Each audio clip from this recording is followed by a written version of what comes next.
നമസ്കാരം. ഇന്ന് റേഡിയോ ഭാരതിൽ നമ്മുടെ കൂടെയുള്ളത് 30 വർഷത്തിലേറെയായിട്ട് ഡബ്ബിംഗ് ഫീൽഡിലുള്ള അതുപോലെ തന്നെ ഒരുപാട് മലയാള സിനിമകൾ കോ പ്രൊഡ്യൂസ് ചെയ്തിട്ടുള്ള സുനിൽ പണിക്കർ സാറാണ്. Welcome to radio Bharat. ഇന്ന് സാറ് വന്നിരിക്കുന്നത് സാറിന്റെ ഏറ്റവും പുതിയ സിനിമയായ ജീവൻ എന്ന സിനിമയുടെ വിശേഷങ്ങളായിട്ടാണ്. ഈ സിനിമയിൽ സാർ പ്രൊഡ്യൂസർ മാത്രമല്ല, അതുപോലെ തന്നെ നായിക കഥാപാത്രമുള്ള അത്രത്തോളം തുല്യ കഥാപാത്രം സാറ് അവതരിപ്പിച്ചിട്ടുണ്ട്. അപ്പൊ സാർ, എന്തൊക്കെയാണ് നമ്മുടെ പുതിയ സിനിമാ വിശേഷങ്ങൾ? ഞാൻ ശരിക്കും സ്വന്തമായി ഡയറക്റ്റ് ചെയ്യുന്നൊരു പടത്തിന്റെ പണിപ്പുരയിലായിരുന്നു. അപ്പൊ അതിന്റെ കാര്യങ്ങൾ നടന്നുകൊണ്ടിരിക്കുമ്പോഴാണ് ഈ വിനോദ് നാരായണൻ, എൻ്റെ റൈറ്ററും ഡയറക്ടറുമായ വിനോദ് നാരായണൻ എന്നെ കോണ്ടാക്ട് ചെയ്യും. ഈ കഥ എന്നോട് പറയുകയും ചെയ്തു. കഥ കേട്ടപ്പോൾ തന്നെ അതിന്റെ കണ്ടന്റ് എനിക്ക് ഒരുപാട് ഇഷ്ടപ്പെട്ടു. മദ്യപാനം ഒരു വ്യക്തിയെ എങ്ങനെ തകർക്കുന്നു, അത് അയാളെ എങ്ങനെ സ്വാധീനിക്കുന്നു, അത് കഴിഞ്ഞ് അയാളുണ്ടാവുന്ന മാറ്റങ്ങൾ വീട്ടിലും നാട്ടിലും, മൊത്തത്തിൽ ആ വ്യക്തിയെ മദ്യപാനം എങ്ങനെ നശിപ്പിക്കുന്നു എന്നുള്ള അതിന് ഒരുപാട് ഉദാഹരണങ്ങൾ നമ്മൾ കണ്ടിട്ടുണ്ട്. അപ്പൊ ഉദാഹരണം പറഞ്ഞപ്പോൾ ജയസൂര്യയുടെ വെള്ളം എന്ന് പറയുന്ന സിനിമ വന്നു, സ്പിരിറ്റ് എന്ന് പറഞ്ഞ ലാലേട്ടന്റെ സ്പിരിറ്റ് വന്ന, അതുപോലെ രാജു അഭിനയിച്ച പാവാട. അപ്പൊ അങ്ങനെ കുറെ മദ്യപാനമായിട്ട് ബന്ധപ്പെട്ടുള്ള, അപ്പൊ നമ്മൾ ഉദ്ദേശിക്കുന്നത് അപ്പം ഈ ഒരു ആർട്ടിസ്റ്റ് വേണ്ട, ഈ കണ്ടന്റ് അങ്ങനത്തെ ആർട്ടിസ്റ്റ് വേണ്ട, ഒരു പുതിയ ഒരാൾ ചെയ്താൽ മതി എന്നൊരു ധാരണ നേരത്തെ ഉണ്ടായിരുന്നു. അപ്പൊ ഈ സിനിമ സിദ്ധാർത്ഥ നമ്മുടെ ക്യാമറമാൻ എനിക്ക് പണ്ടേ അറിയാവുന്ന ആളാണ്. അപ്പൊ അദ്ദേഹത്തിന്റെ ഒരു വീഡിയോ ഇങ്ങനെ വൈറലായി, ഒരു സിനിമയുടെ ഷൂട്ടിങ്ങിനിടയിൽ എന്തോ പ്രിയവാരുമായിട്ട് എന്തോ ആ വീഡിയോ വൈറലായി, പുള്ളി ഒരു ആർട്ടിസ്റ്റ് ആണെന്നൊരു തോന്നലുണ്ടായി. ഞങ്ങള് ഒരു 5-6 വർഷം മുമ്പ് ഒരു പടം അനൗൺസ് ചെയ്തതോ, പക്ഷെ അന്ന് നടന്നില്ല. അപ്പൊ അതിനുശേഷം ഇങ്ങനെ ആലോചിച്ചപ്പം സിനിമ ഇതിന് ആപ്റ്റാണെന്ന് തോന്നിയുകൊണ്ട് സിനിമയോട് സംസാരിക്കുകയും അങ്ങനെയാണ് സിനിമ നായകനാകാനുള്ള. പക്ഷെ സിനിമ നായകൻ മാത്രമല്ല, ഇതിനകത്ത് ഒരുപാട് ഹാർഡ് വർക്ക് ചെയ്തു. കാരണം അതൊരു വലിയ ഈ പടത്തിന് അതൊരു വലിയ അനുഗ്രഹമായി. നല്ല രീതിയിൽ മേക്ക് ചെയ്യാനും പറ്റി. അദ്ദേഹം ഈ അഭിനയിക്കുന്ന കൂടാതെ ക്യാമറ വർക്കിന്റെ കാര്യം ശ്രദ്ധിക്കുന്നു, എല്ലാം പറ്റി. എല്ലാവരും അങ്ങനെ എല്ലാ ആൾക്കാരും, എല്ലാ ടെക്നീഷ്യന്മാരും അതേപോലെ ഒത്തൊരുമിച്ച് നിന്ന് എന്തായാലും ഇവിടം വരെ എത്തി. നല്ല മേക്കിംഗ്. എന്നിട്ടിപ്പോ ഞാൻ വിലയിരുത്തിയത്, നമ്മൾ ഇത്രയും നാളും സിനിമകൾ കാണുന്ന ഒരാളെന്നുള്ള രീതിയിൽ പറയാണ്, അഭിനയിച്ചത് പുതുമുഖങ്ങളാണെന്നുള്ള ഒരൊറ്റ വ്യത്യാസം മാത്രമേ ഈ സിനിമയിലുള്ളൂ. ഈ ഒരു ഡബ്ബിംഗ് എന്ന ആ ഒരു കല സാറിന്റെ ലൈഫിൽ ഉണ്ടാക്കിയ മാറ്റങ്ങൾ, സാറ് എന്തൊക്കെ ആ ഒരു വർക്കിന് വേണ്ടിയിട്ട്, ആ ഒരു പ്രൊഫഷന് വേണ്ടിയിട്ട് സാറിന്റെ ലൈഫിൽ എന്തൊക്കെയായിരുന്നു മാറ്റങ്ങൾ വന്നത്? ഞാൻ കുട്ടിക്കാലം മുതൽ അഭിനയിക്കാൻ താല്പര്യമുള്ള ഒരാളായിരുന്നു. ഞാൻ വല്ല മിമിക്രിയും അല്ലെങ്കിൽ സ്കൂളിൽ കോളേജ് നാടകങ്ങളിലൊക്കെ അഭിനയിച്ച് അങ്ങനെ അഭിനയഭ്രാന്തനായിരുന്നു. അപ്പൊ ഒരു അഭിനേതാവ് ഒരു പൂർണ്ണതയിൽ എത്തണമെങ്കിൽ ആ സൗണ്ടും സിനിമയിലാണെങ്കിലും സ്വന്തം ശബ്ദത്തിൽ തന്നെ ആ വേരിയേഷൻ അനുസരിച്ച് ഡബ് ചെയ്താലേ അയാൾ സ്വന്തമായി അല്ല ഒരു യഥാർത്ഥ അഭിനേതാവെന്ന് നമുക്ക് പറയാനൊക്കത്തുള്ളൂ. വേറെ ആൾ ഡബ് ചെയ്താൽ അവിടെ അത് മാർക്ക് പറഞ്ഞില്ലേ ശരിക്കും. പിന്നെ നമുക്ക് ആർക്കും അഭിനയിക്കാം, പക്ഷെ ആ അഭിനയിക്കുന്ന അതേപോലെ ഡബ് ചെയ്യുക എന്നുള്ളതാണ് ഏറ്റവും വലിയ വെല്ലുവിളി. കാരണം അഭിനയിക്കുമ്പോ നായകൻ കരയാണെങ്കിൽ അവിടെ ഡബിങ് ആർട്ടിസ്റ്റും കരയണം, എങ്കിലാണ് അതിന്റെ ആ ഒരു ഡെപ്തിൽ അത് കിട്ടുള്ളൂ. അതെ അതെ. അല്ല, നമ്മൾ ഈ അഭിനയിക്കുന്ന ആളിന് പോലും, ഈ ആ സ്പോട്ടിൽ അഭിനയിച്ച ആൾ പോലും പിന്നീട് സ്റ്റുഡിയോ വന്ന് അതേപോലെ ഡബ് ചെയ്യാന്ന് പറയുന്നതാണ് അയാളുടെ കഴിവെന്ന് പറയുന്നത്.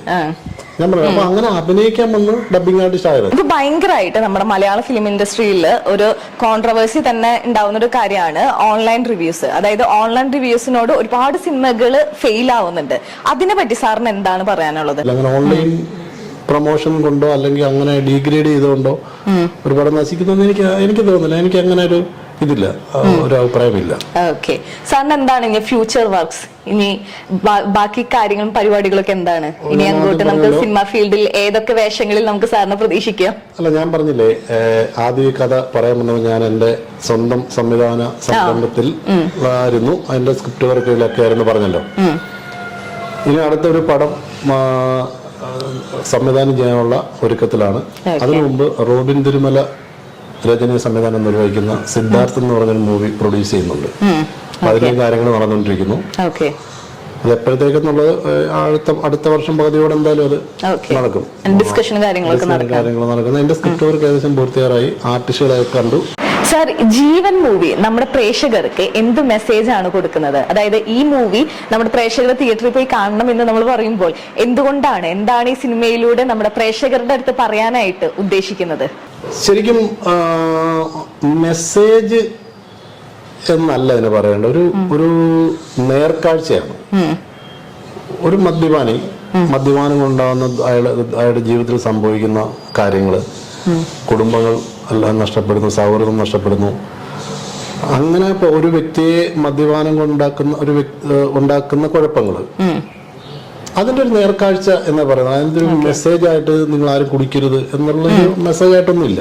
നമ്മൾ എല്ലാ തരത്തിലുള്ള എല്ലാ പ്രായത്തിലുള്ള ആൾക്കാർക്കും അത് റിലേറ്റ് ചെയ്യാൻ പറ്റുന്ന ഒരു സിനിമയായിരിക്കും. നല്ല പാട്ടുകളുണ്ട്. ഓരോ സീനുകളും വളരെ ലൈവായിട്ട് നമുക്ക് തോന്നുന്ന സീനുകളാണ്. ഭയങ്കരമായിട്ട് സ്ട്രൈക്ക് ചെയ്യുന്ന ഒരു കാര്യമുണ്ട്. അതായത് ആ ട്രെയിലറിന്റെ അവസാനം ഒരു സീൻ തോന്നിയൊരു ഐഡിയ ആണ്. പക്ഷെ അതിൽ ഇച്ചിരി നല്ല പൈസയും നല്ല ട്രെയിൻ ചെയ്ത പട്ടിയാണ്. അത് അവിടുന്ന് AC കാറിൽ കൊണ്ടുവന്നു. അതിനുള്ള പിന്നെ സീനു അതിന് ഒരുപാട് സ്ട്രെയിൻ എടുത്തു. അത് നമുക്ക് അത് സംഭവിക്കാൻ പറ്റില്ല. കാരണം പുള്ളി ആ പട്ടി കഴിക്കുന്ന ഫുഡ് പുള്ളി വായിക്കകത്ത് ചവച്ച് കിടത്തി, എന്നിട്ട് അത് 3-4 ക്യാമറ വെച്ച് ഒറ്റ ഷോ ഇത് എടുക്കുന്നത്. എന്നിട്ട് പുള്ളി ഇങ്ങനെ വന്ന് കറക്റ്റ് ആ ഇത് വന്നപ്പോ മൂത്രമൊഴിച്ച് എന്നിട്ട് വന്ന് പിന്നെ മുഖത്ത് വന്ന് നക്കി ഹാൻഡ്സ് ഓഫ് കൈയടിച്ച് നിസാരല്ല അങ്ങനെ ഒരു സീൻ അഭിനയിക്കാന്ന് പറഞ്ഞ. നേരത്തെ സിനിമന്റെ കാര്യം പറഞ്ഞ എല്ലാ രീതിയിലും പുള്ളി ഡെഡിക്കേഷൻ കൊടുക്കണം. പുള്ളി നായകനായിട്ട് അഭിനയിക്കുന്ന ഒരു പടമാണ്. അത്രയും ഭംഗിയായിട്ട് ചെയ്യുന്ന പുള്ളിക്ക് ഒരു ഇതുണ്ടല്ലോ. അപ്പൊ അങ്ങനെ എല്ലാ കാര്യത്തിലും പുള്ളിയുടെയും ഒരു ശ്രദ്ധയുണ്ടായിരുന്നു.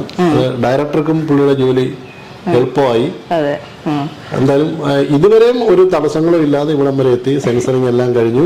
അപ്പോൾ പോസ്റ്റ് അടിച്ചുകൊണ്ടിരിക്കുന്ന ഇവിടം വരെ എത്തി. എല്ലാം നല്ല അടിപൊളിയായിരിക്കും. അതുപോലെ തന്നെ സാർ, നമ്മുടെ ഇതിലെ പാട്ടുകള് അത് ഗോപി സുന്ദർ സാറിന്റെ പാട്ടുകളാണ്. അപ്പൊ സാറിന്റെ കൂടെയുള്ള ഒരു വർക്ക് എക്സ്പീരിയൻസ് എങ്ങനെയായിരുന്നു? ഫസ്റ്റ് ടൈം ആണല്ലോ സാറിന്റെ കൂടെ ആ ഒരു വർക്ക് ഷെയർ ചെയ്യുന്നത്.